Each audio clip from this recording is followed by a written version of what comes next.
Benchmark. If they haven't seen it, man, it's kind of going out. Benchmark. What do you mean benchmark? It's a benchmark. They have to see it. That's true, but man, I think it's going out. I think having brick and mortar places like, ooh, you're big now. Yeah. But I think and our business is very brick and mortar. It has been, but I think it's changed. I think the learning, the education is That's changing. why people are completely confused by what I'm doing. I think it's changing, and we're still in a mix. We're a mix of the new generation. All they're doing is watching videos and learning stuff, whereas you have the middle generation that still you can't learn doesn't online. know what every YouTube day is. You can't learn online. Hey, I'm from an age where I should have learned how to code and things like that. But I don't necessarily understand it. I'm still learning about it. And I'm from the old school. These new kids nowadays, they understand social media. That's all they do is social media. And that's how they learn is social media. That is the... I feel so good right there. That's how most people are going to learn. Oh, man. Virtual learning. We're going to go to virtual classes.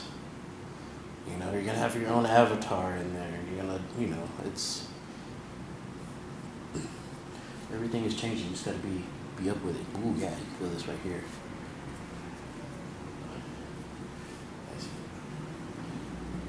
There we are.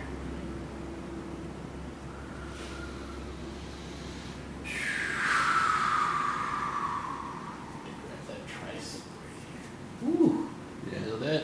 Yeah. Ay.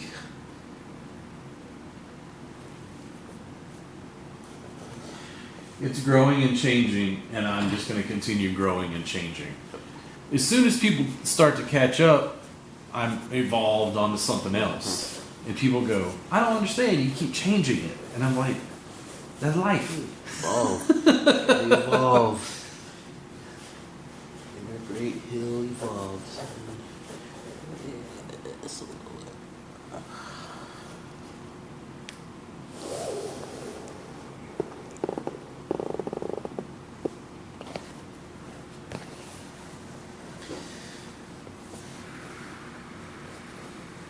Here we are. That's what we're waiting for. So right here. Walk my feet.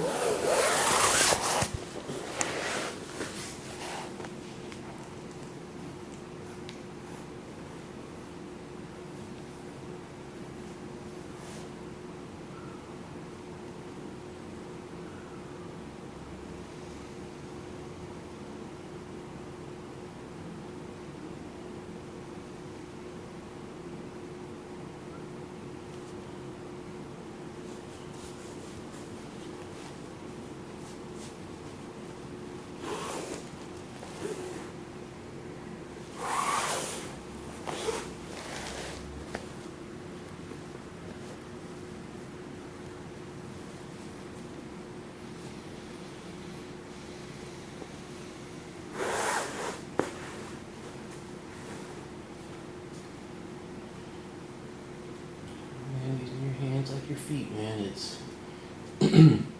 that's how you become really good at jiu-jitsu.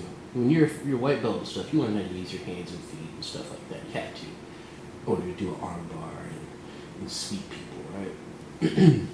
But to become really good, people that use their hands like their feet, or their feet like their hands, Yeah.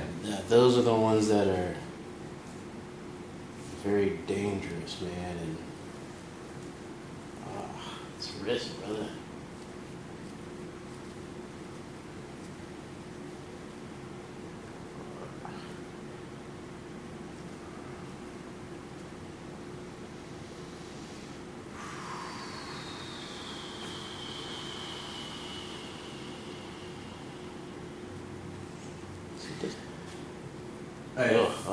Faith, just keep teaching and keep sharing and keep shooting video, and it's all going to grow. Ooh, I thought Robert wasn't going to have wrist stuff. And it's weird because I don't ever have any pain in this arm, but as you're working on it, I'm like, oh, it is tight.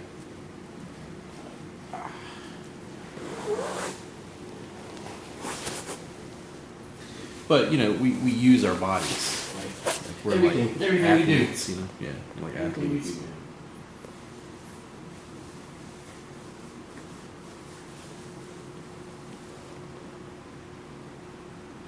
Everyone will ask me if I was getting weak fingers from doing jujitsu. When you do jujitsu, sometimes the knuckles get really big. Yeah. Sometimes, I'm like, nah, man, I've never had that problem. Why do the knuckles get big?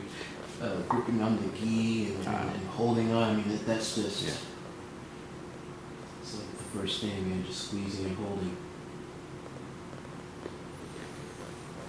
I'm assuming in Brazilian Jiu-Jitsu your flexors develop. Yeah, everything, man. Everything develops, man. Your flexors develop, extensors, because you're just gripping onto somebody or their collar. Your adductors, everything, man. It's a full body workout. Hip movement.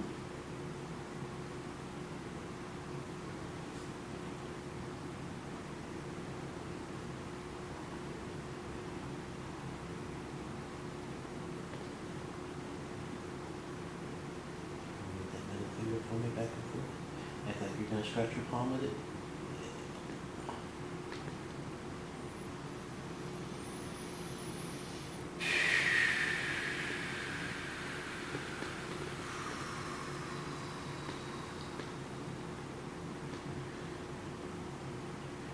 Scoop your pinky. Yeah.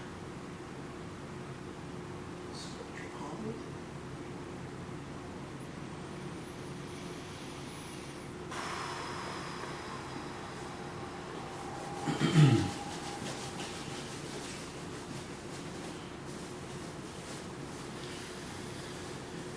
Ooh.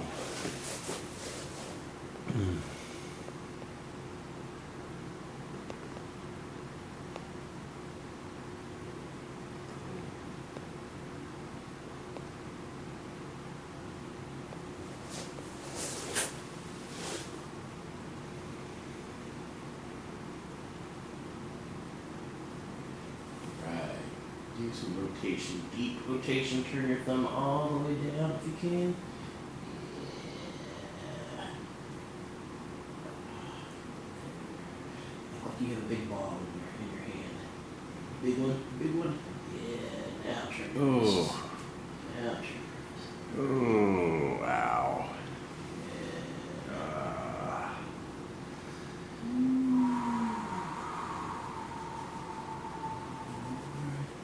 Just follow it. Now, remember when I can't remember when you always talk about that when you gave me a session and I was like, yeah, that's okay, I pay for that. Was it table based that you did on me? No, man, it was Matt. Matt, It was dude, Matt. because your work is like superb, dude. Like, dude, if I had 100 students who were doing this shit, we would. Your work, it's evolved so much because it's like you're playing between the lines, like all this passive active mobilization and like. That was the dude. That's what, because you do the same thing. And when I went and gave you the session, I basically just did what you taught. And then, but in that, I was like, Yeah. all right, we're doing work, because the moves in themselves can be really effective, right? But I wasn't doing what I was doing. I didn't blend it in. I had already been doing work. My clients were pretty steep already. Yeah. So it was just a matter of blending it in with what I did. So when I got the massage from you, it was very easy. What your work was very fluid. It was just like a normal session. There wasn't routine or there wasn't you do this first and then you do this. It was you're working on the muscles. How do they feel? All right, we'll do this a little bit. That's how generally I would work. And that's when it clicked in. I was like, okay. And that's when I clicked in with jiu-jitsu because, again, man, there's so many parallels. When you're a white belt, you want to learn techniques. Oh, give me some techniques, and learn techniques. And then when you get to be a blue belt, you've been doing jiu-jitsu for a while. You've been doing it for 2 years. And now you want to learn how to connect all those moves together, okay? And that's what I wanted to do. You know, oh, how can I connect the moves together? And that's just what I was doing.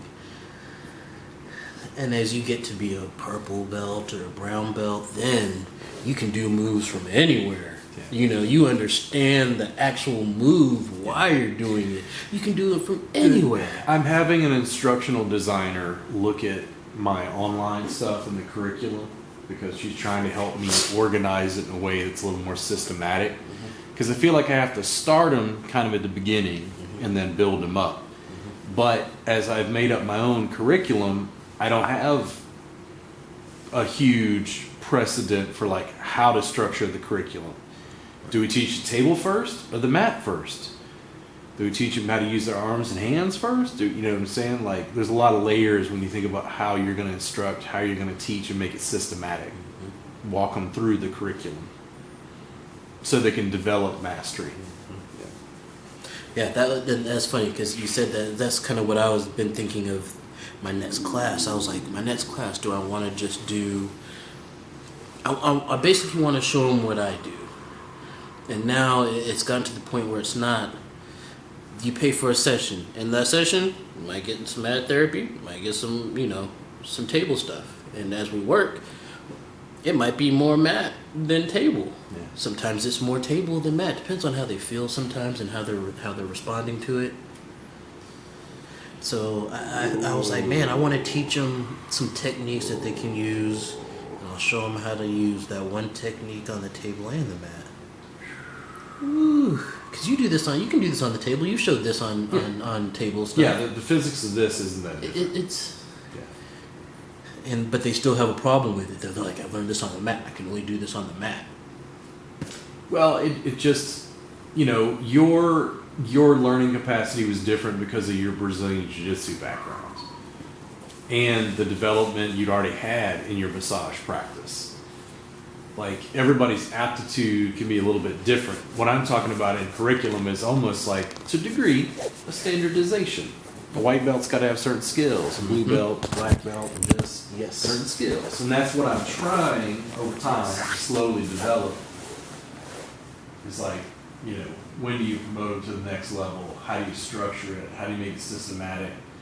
The instructional designer, you know, made sure to tell me it's not like she's going to make me redo everything I'm doing. She's just going to help me organize them. And then if we find holes, I go, oh, I need to shoot this to supplement. Like, the students who are subscribed and who are following along are seeing the growth of this. Yeah. They're seeing the development. It was absurd to me to act like, well, it's perfect, like as it is. It's like, no, you're not going to teach it the same way. You know, I'm 42. At 62 years old, will I still be teaching this? Like, that's likely. And it will be different. 20 years from now? Oh my, different word. Yeah. It's funny, man. You say the same things as there's this these two guys, Hoyler and Horon, I believe, Gracie. Yeah.